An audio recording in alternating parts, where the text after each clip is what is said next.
Bom dia, boa tarde ou boa noite, meus caros alunos da Escola Cassiano Ribeiro. Aqui é Abraão Lincoln, seu professor de História, em mais um módulo do ensino remoto emergencial em decorrência da pandemia do Covid-19. Hoje vamos falar especificamente sobre o começo, sobre o início da colonização portuguesa na América.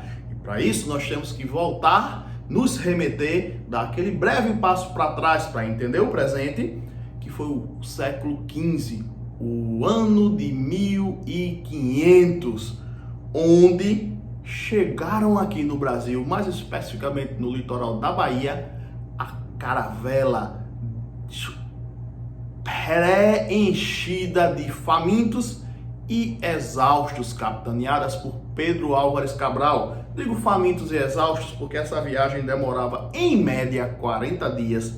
E quando chegava perto do fim, já havia pouca comida, pouca água, pouca esperança, pouco estímulo.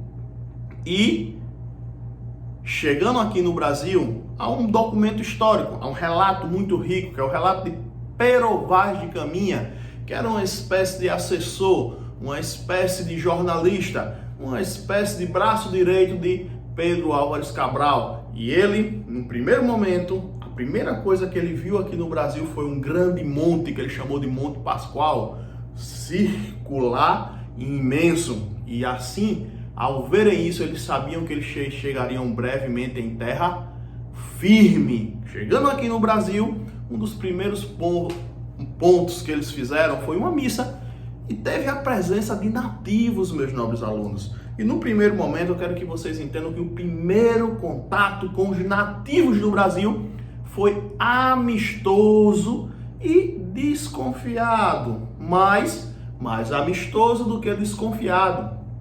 Os indígenas receberam presentes, entre aspas, como facas, como espelhos, como objetos que eles nunca viam. Eles valorizavam muito esses produtos que brilhavam, como vidro, como espelho, como copos, que eram coisas que eles não viam. Lembrando que aqui no Brasil, o indígena também estava num ponto de evolução tecnológica inferior aos portugueses. Eles não dominavam pólvora, armas de fogo, a metalurgia. Então, espadas, lanças, armas eram todos objetos fantásticos, mágicos, e encantavam os indígenas.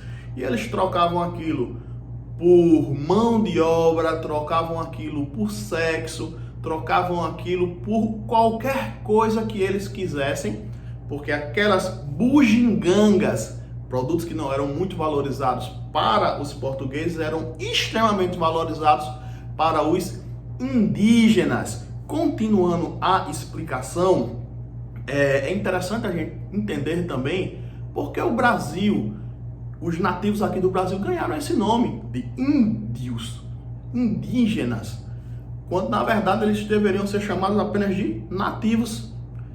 Eles foram batizados de índios porque Pedro Álvares Cabral, segundo os relatos históricos, estavam procurando um caminho para a Índia.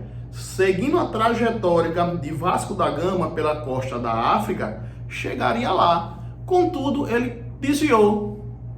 Um desvio extremamente acentuado, um desvio extremamente imenso. Foram mais de 13 quilômetros de desvio e um oceano atravessado para chegar aqui no Brasil. Por isso que há uma corrente histórica dizendo que ele não estava seguindo aquele caminho, ele estava querendo descobrir novas terras, mas isso é teoria, não é nada comprovado. O fato é que, com o pretexto de chegar às Índias, eles chegaram no Brasil e, pensando que estavam na Índia, batizaram alguns povos nativos daquele lugar de quê, meus nobres alunos? De índios. E comumente ficou chamado, ficou batizado, ficou culturalmente enraizado na cultura brasileira, chamar os nativos aqui do Brasil de índios.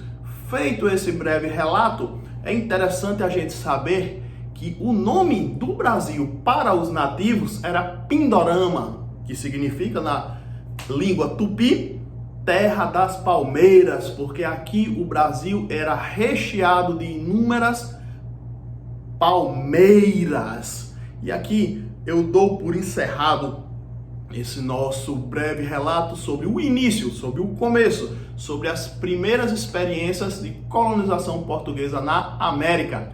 Quero que vocês respondam o exercício aqui abaixo do Google Forms, coloquem o seu nome, respondam os exercícios que estão abaixo e tem a ver com esta breve exposição que foi compartilhada com vocês por este professor. Fiquem com Deus, sejam abençoados e até o nosso próximo encontro.